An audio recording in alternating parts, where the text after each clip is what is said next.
막연했던 것 같습니다. 저는 어릴 때부터 교회를 다니는 사람이었었는데 막연한 것 같습니다. 미래가 어떻게 될지도 모르고 지금 이 시간에 내가 무엇을 준비해야 할 것인지도 모르고 그냥 막연하게 교회를 다녔던 것 같습니다. 그러니까 문제가 오니까 속수무책으로 어찌할 바 알지 못하고 방황을 하게 되어지는 그런 일들이 수없이 있었습니다. 양심적으로 볼 때 해서는 안 되는 일들도 했고 또 무의식 속에 나도 모르는 어떤 행동을 하기도 했고 말해주는데도 불구하고 거스리면서 내가 원하는 그것을 취해서 하는 일도 있었고 많은 일들이 있었습니다. 근데 왜 그랬을까라고 질문해 보면 잘 모르겠어요. 근데 지금은 알아요. 왜냐하면 영적 배경을 알기 때문에. 그런 과거가 우리에게 수많은 걸림돌이 되잖아요. 모르고 했고 알고 했고 무의식 속에 영적인 사단에게 속았던 그런 일들이 걸림돌이 되어지지 않습니까? 그때는 영적 배경을 몰랐기 때문에 무의식 속에서도 또 의식 속에서도 그렇게 하게 된 겁니다. 뻔히 알면서 아니 몰랐기 때문에 그런 겁니다. 지식으로는 알고 있기 때문에 알고 있다라고 생각을 할 수 있지만 사실은 몰랐습니다. 누가 망하는지를 알면서 가겠습니다. 망하는 길임을 알면서도 불구하고 그걸 인정하지 않으니까 그 길을 가는 거죠. 그건 몰랐다는 거죠. 이런 것들 우리가 조금은 이해가 되어집니다. 지금 우리나라 뉴스 보면 목사님에 대한 뉴스들이 많이 있습니다. 다른 뉴스는 없는데 목사님이 잘못하는 것이 있으면 뉴스로 많이 나옵니다. 그래서 많이 보게 되죠. 그러면 우리가 조금은 낙심을 하죠. 그러면서 나도 모르게 정죄를 하게 되어지는 일들이 일어납니다. 그때 우리는 복음 안에 하나가 될 수 있느냐? 될 수가 없어요. 결국 이간질을 당해서 한 마음을 가지고 세계를 복음하기 위해서 현장 복음하기 위해서 갈 수 있냐? 그럴 수 없어요. 이미 우리 안에는 잘못된 것이 각인되어져 있기 때문에 수용할 수가 없고 함께 할 수가 없게 되어지는 그런 일들이 벌어지는 것을 확인할 수 있습니다. 근데 그게 정의롭다고 생각하니 그 생각을 안 바꿔요. 바꿀 수가 없습니다. 그러면 세계복음화는 누가 합니까? 할 수 있는 사람이 없어요. 우리가 가지고 있는 생각을 가지고 정의를 가지고 세상을 본다면 세계를 복음할 수 있는 사람이 없어요. 왜냐하면 언젠가는 걸려 넘어지니까 그럼 나도 할 수가 없잖아요. 그 길을 갈 수가 없잖아요. 그렇지만 나는 예외? 그럴 수는 없잖아요. 그런데 하나님께서 예수님을 보내주시고 하신 말씀이 그러기 때문에 내가 왔다. 그렇게 얘기를 하고 있는 겁니다. 그러기 때문에 예수님이 오셨다는 거예요. 그러기 때문에 내가 와서 너를 구원하겠다는 거예요. 내가 함께 하겠다고 약속을 하신 겁니다. 그러면 답이 나오는 거예요. 그러면 답이 나오는 거예요. 제가 오늘 주일학교 중고등부 예배를 하면서 베드로가 예수님을 3번씩이나 저주하면서 부인을 했는데 예수님이 찾아오시잖아요.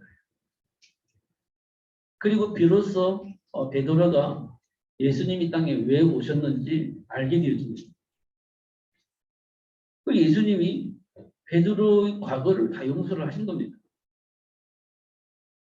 아니 용서뿐만 아니라 그것 때문에 예수님이 오셨다고 얘기를 해주신 거예요.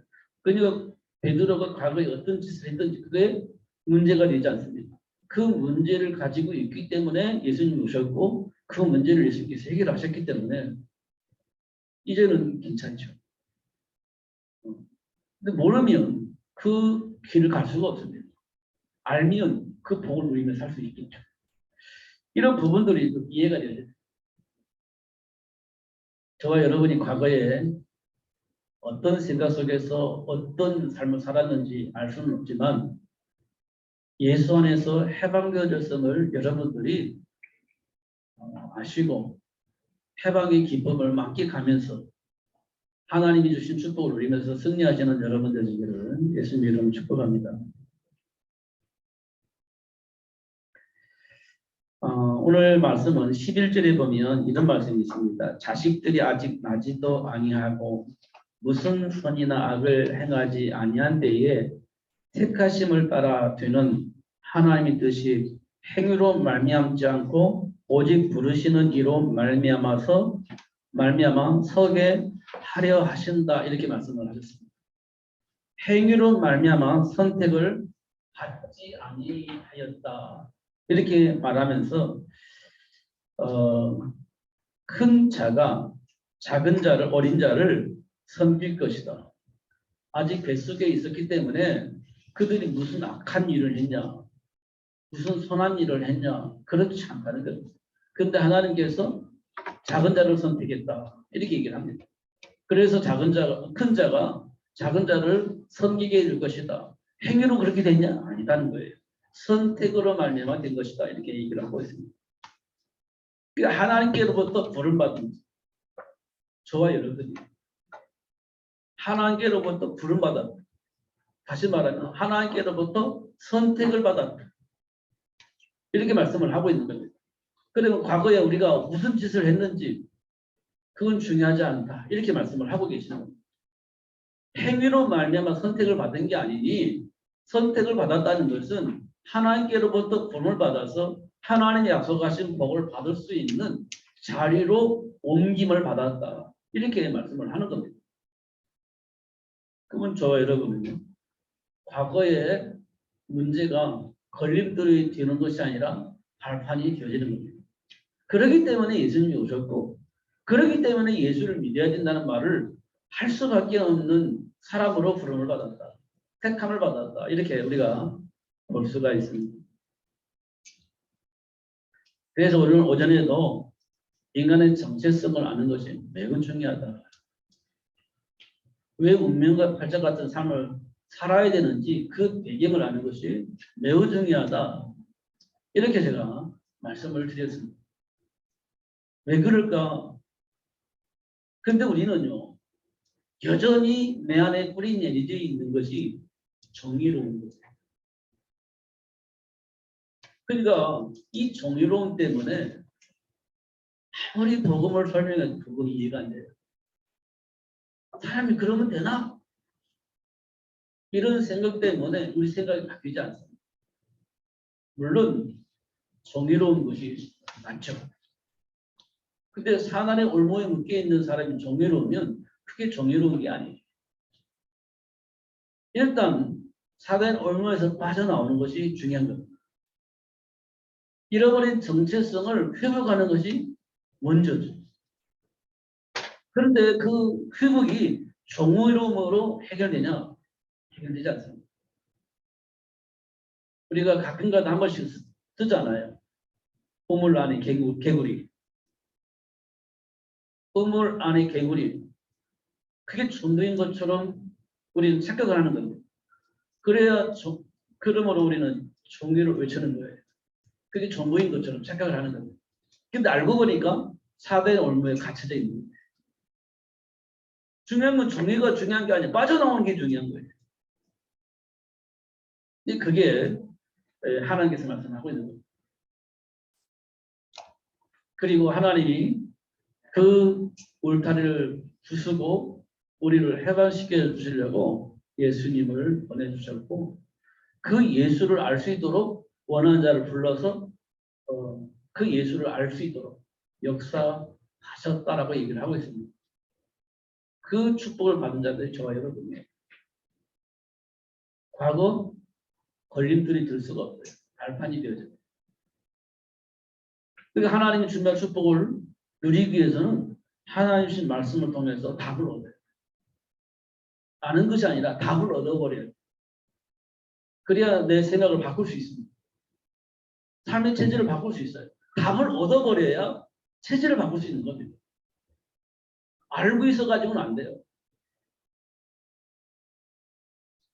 해답을 얻어야 해요.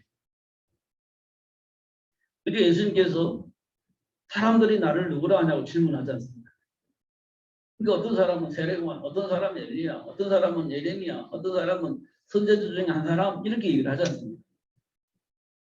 예수님의 삶 속에 이 네 가지 일이 다 포함되어 있었다는 얘기예요. 예수님이 3년 동안 공생애 속에 이 세 가지가 다 포함되어 있는 거예요.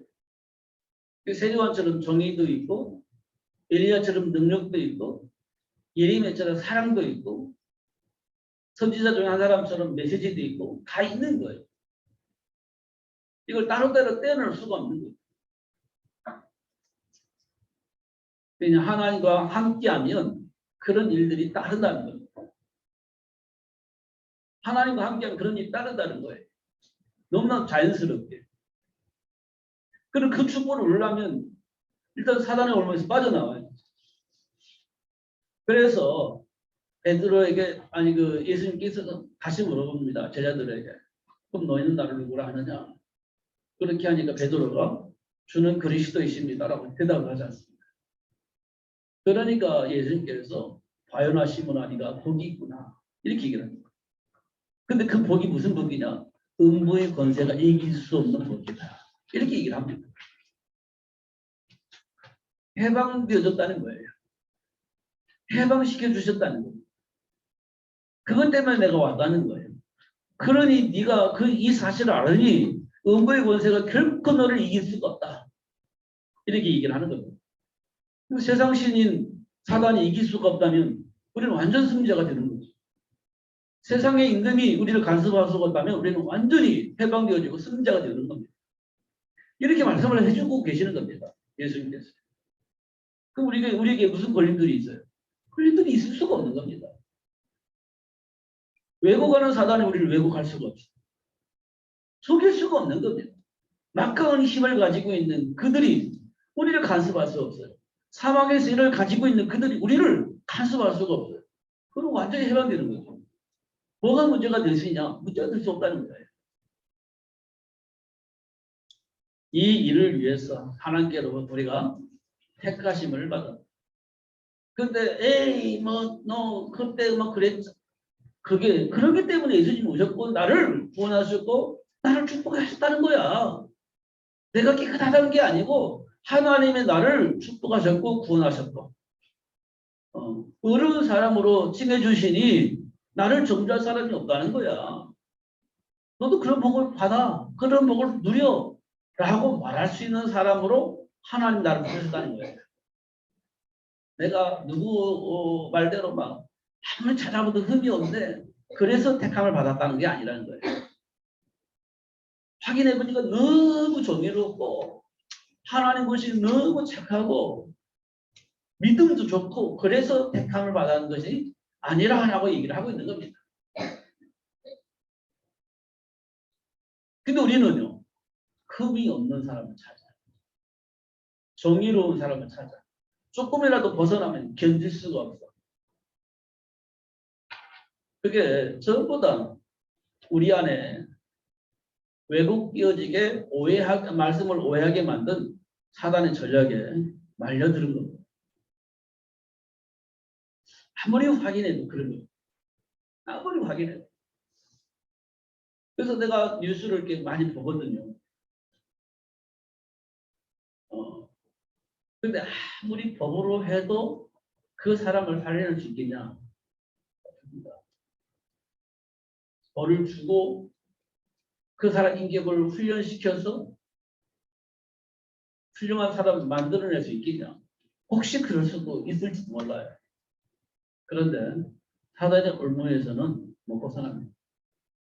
그럼 언젠가 또 사단 시키는 짓을 하게 될 것인데 어떻게 벗어날 수 있겠습니까? 벗어날 수가 없는 거죠. 사단은 못 벗어납니다. 그러면 언젠가 또 이상한 짓을 하게 되어 있거든요. 법보선 아니에요. 그래서 세상법으로는 이 세상의 많은 사람들을 정상적으로 살 수 있도록 만들어낼 수는 없다. 그러면 정상적으로 살 수 있도록 하기 위해서는 예수가 필요합니다. 예수가. 왜? 사단의 올무에서 우리를 해방시켜야 되니까. 해방받아야 되니까. 그 예수가 필요하거든요. 올무에 묶이지 않으면 되지. 죄와 사망의 법에 묶여 있는데 어떻게 사단의 올무에 묶이지 않겠습니까? 이 죄와 사망의 법에서 해방되어야죠. 죄와 사망의 법에서 해방되려면 예수밖에 없어요.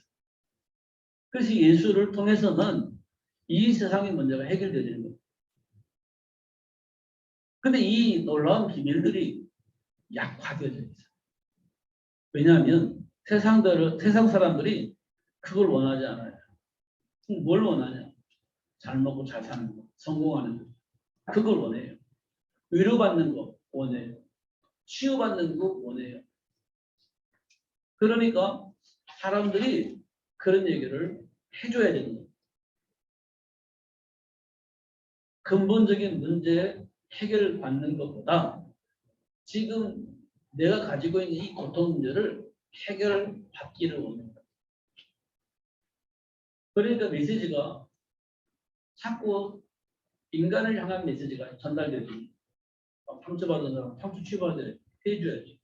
또 질병 걸린 사람, 질병 문제 해결해줘야지. 위로해줘야지. 힘줘야지. 그런 메시지가 나오게 되는 거예요.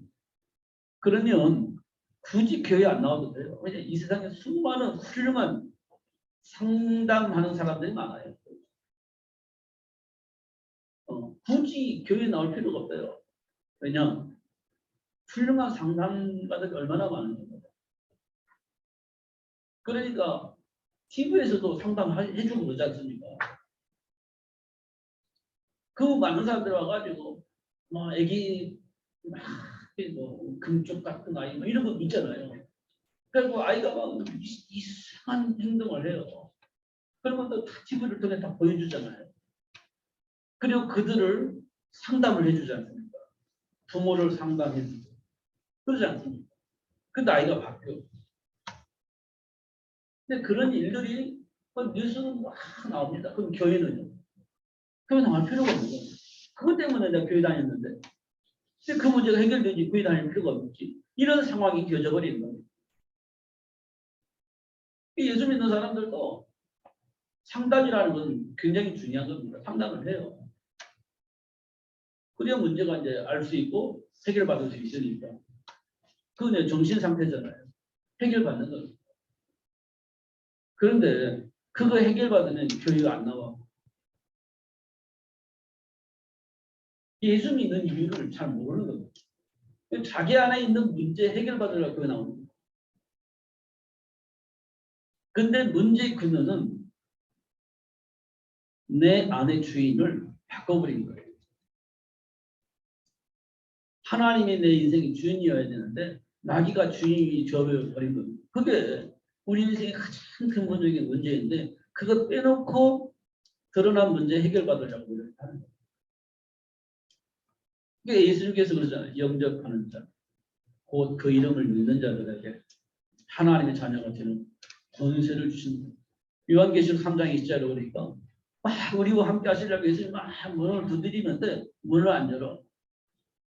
문을 열고 맞이하면 예수님께서 더불어 살겠다고 얘기를 하는데 안 열어. 이게 우리 인간의 가장 근본적인 문제예요.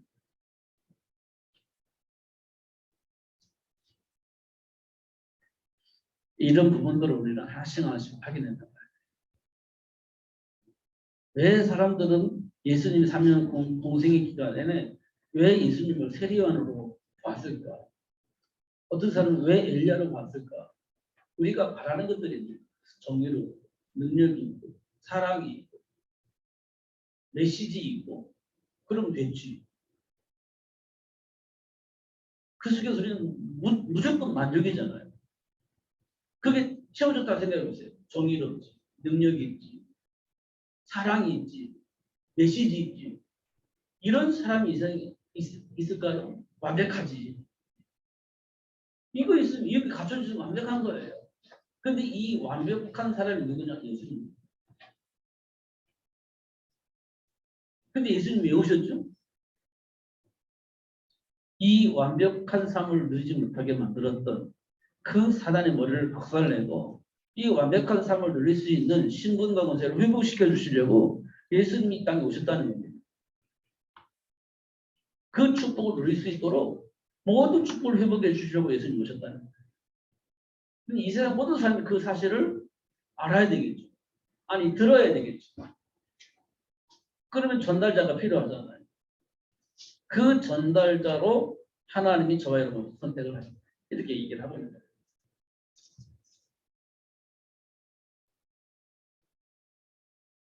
그러니까 우리가 얼마나 착하냐 중요한 거예요. 얼마나 믿음이 좋냐 그것도 중요하다.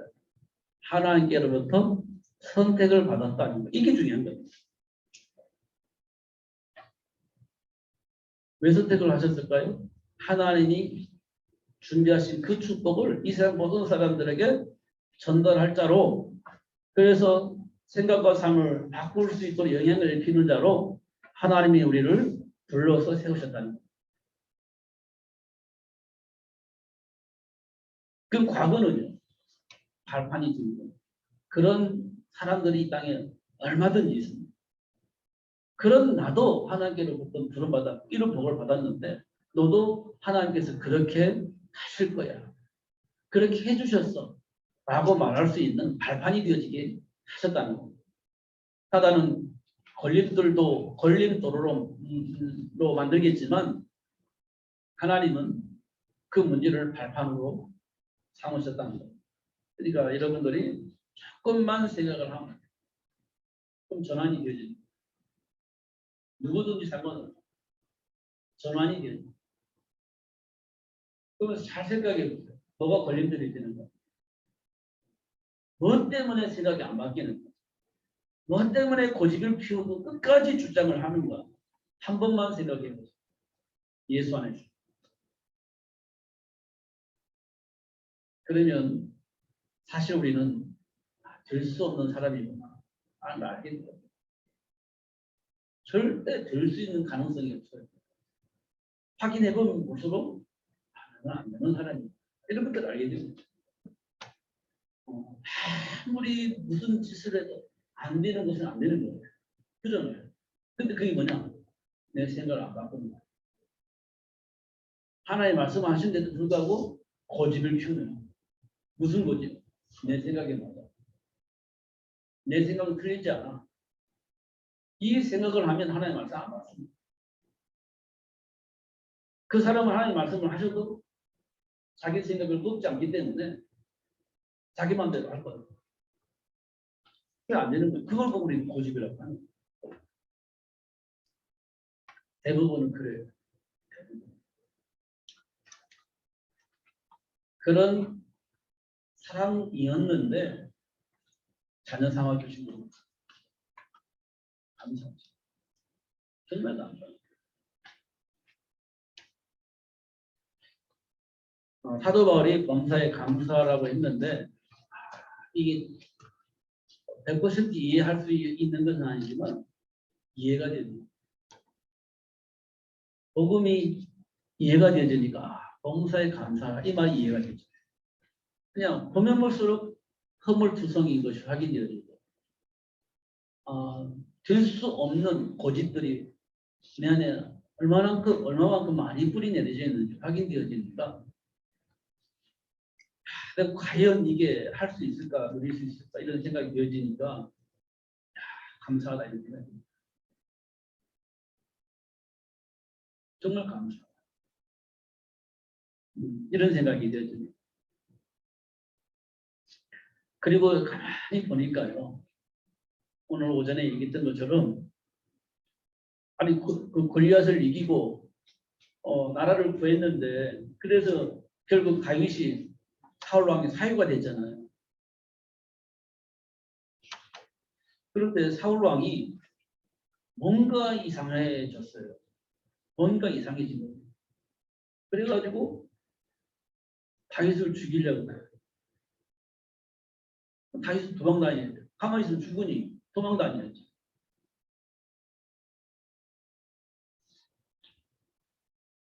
이유는 한 가지밖에 없어요. 이스라엘 백성들이 다윗을 너무 좋아해요. 사울보다 다윗을 더 좋아해요. 그럴 수밖에 없지. 나라를 구했는데 위기 속에 있었던 이스라엘을 구했는데 골리앗을 물리치고 이스라엘을 살렸는데 다윗을 좋아할 수가 없죠. 근데 사울 왕이 사유잖아요. 그럼 야 내가 다윗 잘 닮았다. 너무 좋다. 이렇게 해야 되는데 백성들이 다윗을 좋아한다고 다윗을 죽이려고 해요. 이게 정상적이지 않잖아요. 근데 다윗은 사울 왕을 죽일 수 있는 여러 번의 기회가 있었는데 하나님께 맡깁니다. 사단에게 이간을 당하지 않는 거예요. 동기에 사로잡히지 않는 거예요. 하나님과 함께 삶을 누렸던 거 알고 있었으니까. 그래서 다윗이 어떻게 해요? 사울 왕을 전혀 해하지 않습니다. 내버려둬요. 왜냐? 나는 이스라엘의 왕이 될 것이니까. 하나 되지 않아도 괜찮아요. 하나님 배경을 누리면 되니까. 다윗은 그 사실을 알고 있었습니다. 그 축복을 누렸던 거죠. 그게 보이는 거고. 우리 같으면 절대 가만 안 두지 않지. 이게 차이구나라는 것이 확인되어집니다. 그리고요, 누명 쓰고 감옥에 갔지만 전혀 관심 갖지 않아요. 그것에. 왜냐하면 그 현장에 준비된 축복이 있으니 그걸 보니 문제가 되지 않는 겁니다. 야, 하나님 자녀에게 이런 복이 있었구나라는 것들을 보게 되지. 우리는 그 눈을 가지고 있으면 참 좋겠다. 그래서 마가다라바의 성도들이 그 복을 받고 누리기 위해서 그렇게 마음을 갖춰요. 오로지 기도에 힘썼구나. 이런 말이 이해가 되어지는 겁니다. 그 사도행전 2장에 성령의 역사가 일어나면서 영적 사실이 보여지니 수많은 핍박이 아니에요. 그 속에 준비된 제자가 있으니 또 나가서 전도하고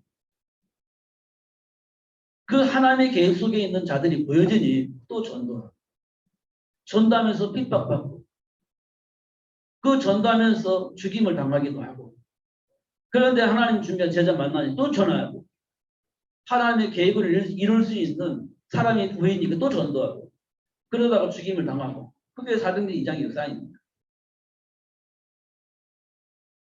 그런 거였구나라는 것이 보여집니다. 그런 거였구나. 근데 그 축복이 어디에서 보여지나 보니까 그리스도 안에서.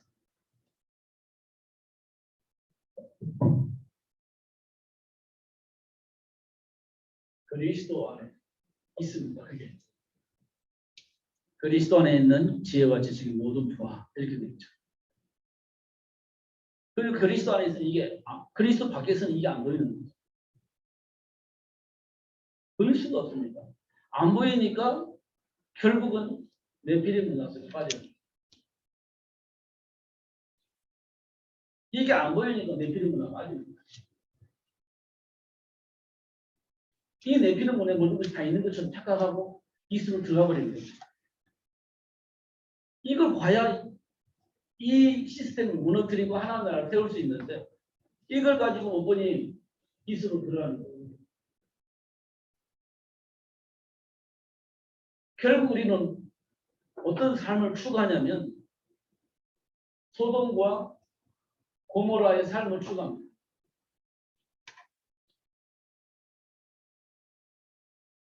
이게 사람들은 행복이라고 생각을 하는 겁니다.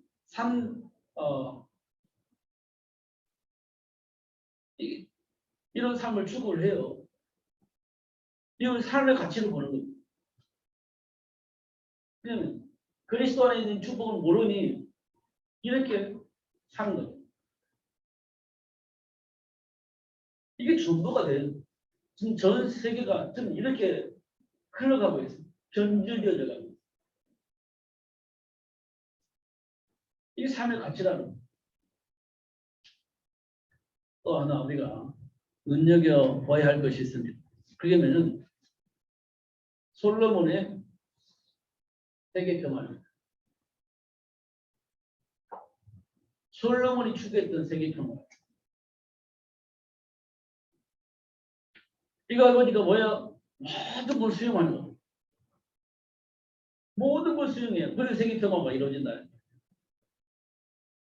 그러니까 솔로몬은 세계평화를 위해서 우상도 수용하고 우상 신전도 지어주고 세계평화를 위해서 이렇게 한 겁니다. 그리스도 안에 있는 이 축복을 모르니 이렇게 사는 겁니다. 이 세상이 이렇게 흘러가고 있습니다. 이런 흐름 속에 지금 우리가 덩그러니 놓아져 있습니다. 여기서 벗어날 수 있는 사람이 있겠어요? 없습니다.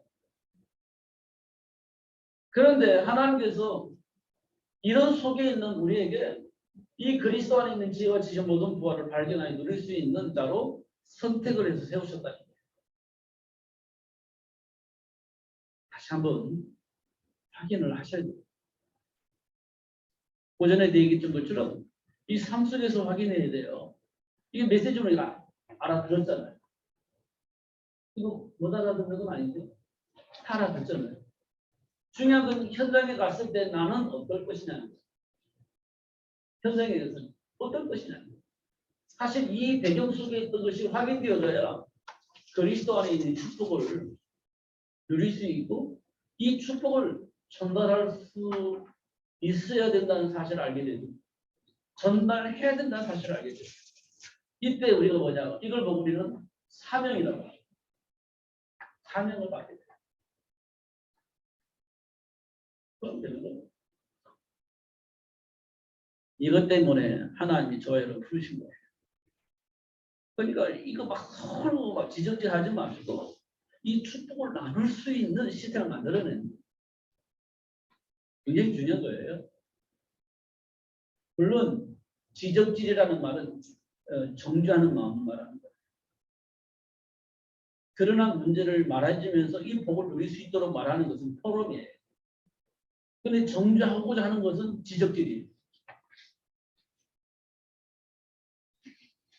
근데 포럼은 하나님 복을 나누는 거고 지적하는 것은 정죄하는 거예요. 우리는 그러면 포럼을 한 건지 아니면 지적질을 한 건지 확인을 해보면 대부분은 드러난 부분을 얘기를 하잖아요. 그럼 고치라고 하는 얘기거든요. 근데 안 고쳐져요. 그냥 그럴 수밖에 없는 배경을 우리가 가지고 있기 때문에 말을 해도 안 고쳐진다는 거죠. 그럼 언제 고쳐집니까? 그 배경의 역사는 사단의 일을 멸하신 그리스도가 선포되어지고 그걸 인정할 때 그것이 해결되는 겁니다. 그럼 어떻게 해요? 포럼을 해야죠. 지적을 하는 게 아니라 포럼을 하는 겁니다. 이건 굉장히 중요한 말이에요. 왜냐하면 우리는 어쩔 수 없이 이 그리스도 안에 숨겨져 있는 이 축복을 모르니 레피는 것 같습니다. 서도가 뭐라고 나왔습니다. 또 솔로몬이 말했던 세계평화를 위해 이 세 가지 틀에서 우리 벗어날 수가 없어요. 일단 먹고 살아야 되지. 근데 그리스도는 없습니다, 우리 안에. 그래서 하나님이 우리를 불러서 그리스도 안에 감춰진 축복을 발견하게 하시고 현장에 있는 이 세력과 싸워서 이길 수 있도록 하나님 나라를 회복하시고 축복하셨다는 겁니다. 넌 잘하냐? 물어본다면 좀 못해요. 그때 하나님께로부터 부름 받은 거예요. 여러분 막 하고 다 걸쳐내는 정말 하나님 보시기에 100점 할 만큼 그렇게 살았나요? 그렇잖아요. 그런데 중요한 건 하나님이 우리를 선택하셔서 증인이 될 수 있도록 축복하셨다는 거예요. 됐잖아요.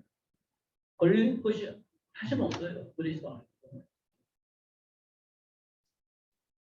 스스로가 낙심하고 좌절하고 연민하고 근심하는 여러 가지 걸릴 것들이 많이 있겠지만 그 문제 때문에 예수님이 오셨고 그 문제를 예수님께서 해결하셨고 그 축복을 누릴 수 있도록 하나님께서 나를 불러서 그 사실을 알게 하셨다. 이것만 알아도 이것만 인정되어져도 여러분 정말 해방될 겁니다. 그리고 하나님 주신 축복을 우리는 삶을 살 수 있게 될 것입니다. 예수님께서 33년 동안 그 얘기를 하신 거예요. 그 얘기할 때마다 귀신이 떠나가고 귀신의 사자를 질병이 떠나가고 그 하나님과의 관계가 회복되어지고 그런 일들이 3년 동안 한 거예요. 그래서 그 진도로 죽으셨다가 3일 만에 부활하셔서 첫 승리자 열매로 나타나신 겁니다. 그러면서 우리 보고 그렇게 승리할 거라고 얘기를 하신 거예요. 속지 마시고 하나님 주신 축복을 누리시면서 승리하신 여러분들 되기를 예수님으로 축복합니다. 기도하겠습니다. 살아계신 하나님 아버지 감사합니다. 최고의 복을 주셔서 감사하고 알게 해주셔서 감사합니다. 놓치지 않고 누리며 살 수 있도록 성령으로 충만케 하여 주옵소서. 가르쳐 주신다 했사오니 가르쳐 주시고 깨닫게 하신다고 하셨사오니 깨닫게 해주셔서 그리스도 안에 있는 지혜와 지식 모든 부활을 발견하여 누리며 살 수 있도록 축복해 주옵소서. 혈과 육의 싸움이 아닌 영적 싸움에서 승리자가 되어줄 수 있도록 축복해 주옵소서. 예수 그리스도 이름으로 기도하옵나이다. 아멘.